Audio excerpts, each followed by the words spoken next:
Hey guys. All right, my tool freaks. Here we go. So we're finally going to get some tools in our Craftsman 3 drawer that we did all this work on over the last year or so, here and there, that and the other. And I kept thinking to myself, well, did I want to use metrics or standards? Well, this toolbox can be relegated to my 87 Dodge Ram Charger. So I'm thinking, there's a little bit of both. There's both the standards as well as metrics. I'm probably going to go with standards in this car. So we're going to have a whole bunch of different brands to pick from. But I need some help figuring out which ones go where. We've got just a junk load of different, we're going to start off with the wrenches. Just a junk load of different wrenches. I'm going to lay them out for us to take a look at. Let's do that right now. All right, the first set I have on the list are these, they're more inexpensive Taiwanese. I bought these on Amazon for $27. They're not bad.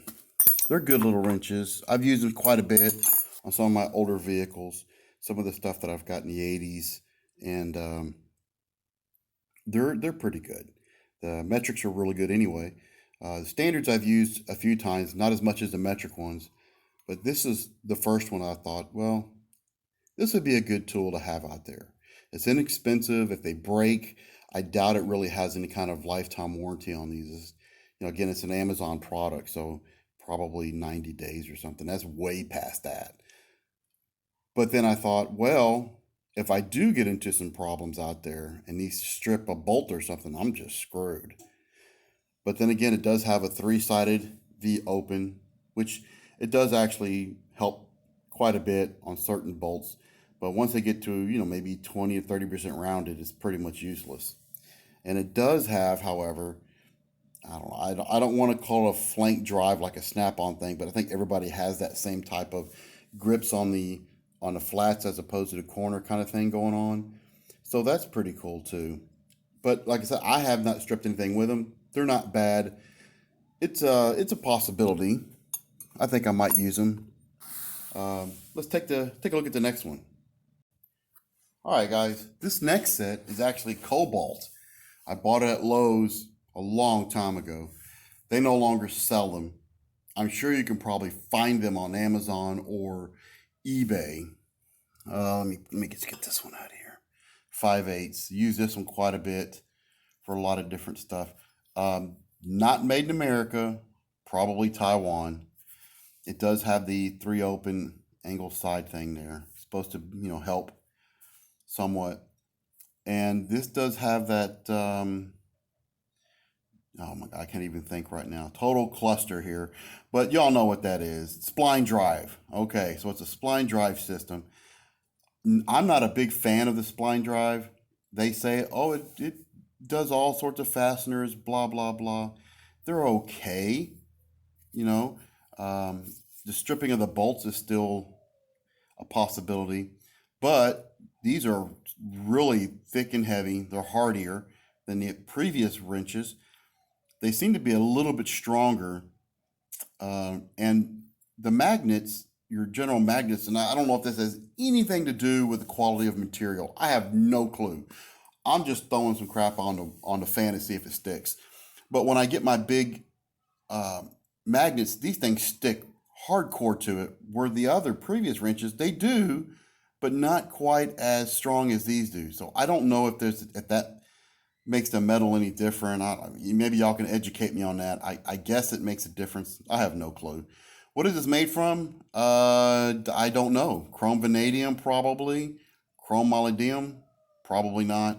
Something like that. They're not bad. You'll also notice that there's not quite as many. It goes from, let's see here, 1/4 inch up to 11/16.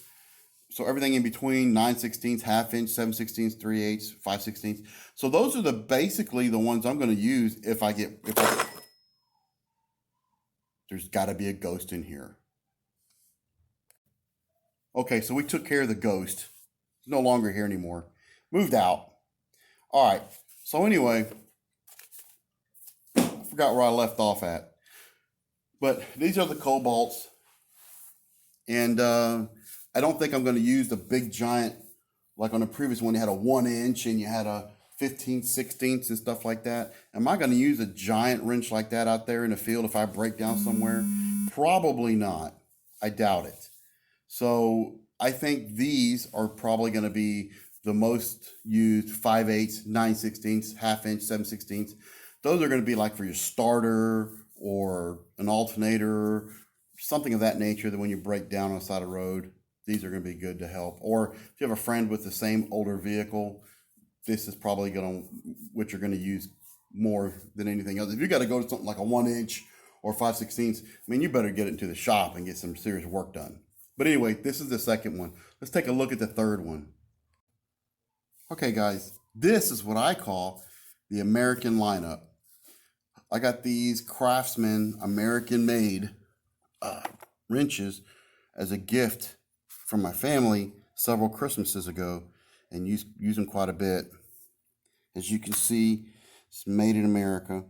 I think this was supposed to be on the 80th anniversary, and we got sockets to show that and some ratchets. But anyway, this came into that that set, that 80 year anniversary set. Also, and I think I'm actually might be missing some. We got a 1/4 inch, 5/16, 3/8, 7/16, ½ inch, 9/16, and I threw in from 1988 when I first started wrenching a Matco, American-made Matco. I don't know if you've ever seen these before. Not a flank drive, a standard, but it was a very tight fit. Never stripped anything out with this one. And it has the actual real V-neck, which actually does grip on all the sides of a fastener. Do they strip? Of course, you'll get one that's bad or whatever, but for the most part, the openings on a Matco were way better than the openings on a Snap-on or Cornwell. I know that firsthand. Then the closed end are good enough. They work just fine, but they're not quite as good as Snap-on. But they're better than everybody else's. This is the old school style. Now, I also put in, I got this off of eBay. This particular one, 3/4 inch, American made. This is a shorter version. This is the standard length because it's got the WC242, and the other one has the number designated with the L, WCL for long. So that would be the American lineup. Not quite as many, obviously, but I mean, if you get stuck and you need more than that, you're in serious trouble. Anyway, let me move on to something else. Okay, guys, so let's take a look at 9/16, 9/16, 9/16, and 9/16. This first one, again, I think this is made in China, maybe Taiwan. I've used them several times. They're good for what they are. I guess I have to think about if you get stranded on the side of the road, do you really want a wrench that may or may not strip? I have no clue. I have not had that problem with these. These actually been pretty damn good. So who knows? Okay. Then we have the Cobalt with the 3 sides again. Same thing, the V head. But it has this crazy spline drive thing. I'm not a big fan of the spline drive. I know the newer Matcos have nothing but spline drive. I'm not a fan of that either. But I love Matco, but I don't know. What do you guys think about the spline drive? Not a big fan, but could be okay. Could be a contender. Then we have the, here we go. The Craftsman, American-made Craftsman here. Can't go wrong with it. Fits good. It's got a standardized kind of backing on it. It's not a flank drive or anything like that. It's just regular. But it's American-made, good steel. I've used it several times, had no problems with it whatsoever. It's done good. They are known to strip the open ends. They're not exactly wonderful in the open end, but they're not bad. So I would trust this on the roadway, I think. And then we have, again, American-made lineup of Matco with the standard rear. Not a flank drive, but it fits very, very tight and not had any problems with it.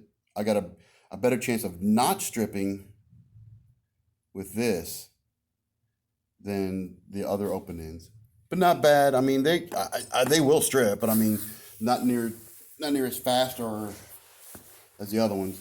So what do you guys think we should start off with in our wonderful toolbox? Let's grab the toolbox. Oh, guys, I totally forgot about another contender. Let me get it out here. Some of you old timers are going to know this wrench. You're going to be like, oh my God, I remember those. Bench top. Oh, yeah. I bought these. Well, I didn't really buy them. My stepfather in 1986 bought them for me. This was the premier wrench of Kmart. I don't even know if some of you guys remember what Kmart is. Before Walmart, there was Kmart. This is what they had. This was their, this is what they combated Craftsman with. The only problem was it was actually made in Taiwan. Lifetime, warranty. Of course, I don't even think bench top's even in business anymore. Really super good rear end on this thing. Good grip. Never stripped anything out. I've used the crap out of when I first started in mechanicking. The front end, never stripped out anything else. Really super good on that. Never broke one, but if I did, I would just simply have to buy something comparable or whatnot. Probably Tecton or something. I don't know. But I thought, well, if I break these, I'm just out of luck. I'll never find this again because benchtop no longer exists. They went out of business, I guess, some time ago, or at least I don't know any of them. I've looked for them to make sure that if I do break these, I can still get them warranted, but have not had any luck with that. So that's a whole nother one. And I've got these from, I got a few of these here, but I have more than this. I've got larger sizes. They're somewhere in here. But that's another container. Let me put this up there for your consideration. There you go. So there you go. That's what we have to pick from. So let me know what you guys think. Oh, we got to get the box. What am I doing? I'm not even near done. Hold on a second. All right. Well, here's the other bench tops that I was telling you about. So here's a 7/8, 3/4, 13/16, for that nature. Apparently, I must have been hiding them. They are some of my favorite wrenches I've ever owned. Of course, I think it's more sentimental than anything, but whatnot. So there we go. Let's get on the box. All right, so here we go, guys. 9/16 all the way through. We have the bench top, the Craftsman. I call it the American lineup because I'll probably include my Matco as well. Then we got, I guess, the Chinese, and we got Cobalt. So again, there we go. That's our choices this time around for what wrench are we going to put in our traveling toolbox. Probably be a lot of the standard stuff because again, this particular box is going to go into my older cars when I go out to meets or swap meets or whatever. I'm going to grab the box of this stuff and we're going to be adding in sockets. We're going to be adding in, are we going to use the snap-on sockets? Are we going to use Craftsman 80 year commemorative sockets? Are we going to use Matco? We're going to have a whole bunch of other stuff to pick from later on. But today, let's figure out if we're going to use the bench top, the American lineup, the Chinese lineup, or the Cobalt. And we'll put those in this box on a permanent basis to say, hey, this is what we're going to do. Take into consideration, these Cobalts are quite long. Both of these are pretty long. The Craftsman are kind of short, and the bench top are about normal. But that's our choice today. What do you guys think? Let me know. Like, subscribe, comment, all that good stuff. I'd appreciate it. All right, guys. Let the battle begin.